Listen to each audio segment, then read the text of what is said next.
কি বাবা কি করতেছিস পড়তেছিস? পরে ভালো হয়েছে পরে। হ আব্বা পড়তেছি, কালকে পরীক্ষা তো। বাবা এটা ভালো করে পড়ো, এটা কিন্তু প্লাস পাওয়া লাগবে। তুমি আব্বা কোনো টেনশন করো না, এবার গোল্ডই পাবো আমি। মানুষ ভাই প্লাস বৃত্তি, তুই আবার গোল কিরকম করে পাবি? আরে আব্বা আমি গোল্ডেনে প্লাস পাবো। ও আচ্ছা, তাহলে বাবা ভালো করে পড়ো, আমি খেতে ধান বুনতে যাবো। দূর আজকের দিন তিন বেলা খারাপ। বাবা তুমি এখনো পড়তেছো?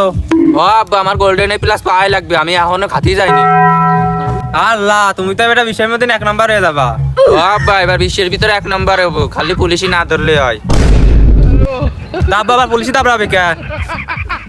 আরে আব্বা পরীক্ষার হলে একটা 19-20 হলে পুলিশই দাপড়ায়। ও তাহলে তো তোমার কোনো সমস্যা নাই, তুমি যে সালটা পড়তেছো তুমি খালি লাগবা। ওইটাই আব্বা, আমার কোনো টেনশন নাই। ও বাবা তাহলে তুমি পড়ো, আমি পশ্চিম পাশে ধান বুনতে যাবো। আব্বা আমিও তোমার সাথে যাবো। না বাবা তোমার যাওয়া লাগবে না, তুমি ভালো করে পড়ো, আমি একলাই পারবো না করতে, ভালো করে পড়ো। আচ্ছা আব্বা। ভাই কোন যাও? ওই পশ্চিম মাঠে ধান বুনতে যাচ্ছি। তোমার ফুলার কি অবস্থা? তোমার ফুলা কি পড়ালেখা করে? কালকে বলে পরীক্ষা। আরে ভাই কি কও, সকাল থেকে বন্ধু পড়েই যাচ্ছে, ভাত বন্ধু খাই নাই। আল্লাহ তোমার সাল এত পড়ালেখা করতেছে, সকাল তো ভাতও খাইনি। আরে আমি সকাল থেকে কোনো কামই করতে দিইনি, আমি সব কাম করতেছি। তোমার সওয়ালের কথা তো আমার বিশ্বাস হলো না, তোমার সওয়াল যে বাটপারের বাটপার। আরে মেয়ে তুমি ফালতু কথা কাও না, আসো দেখে আসো আমার ফুলা পড়তেছে না তো, চলো দেখে আসো।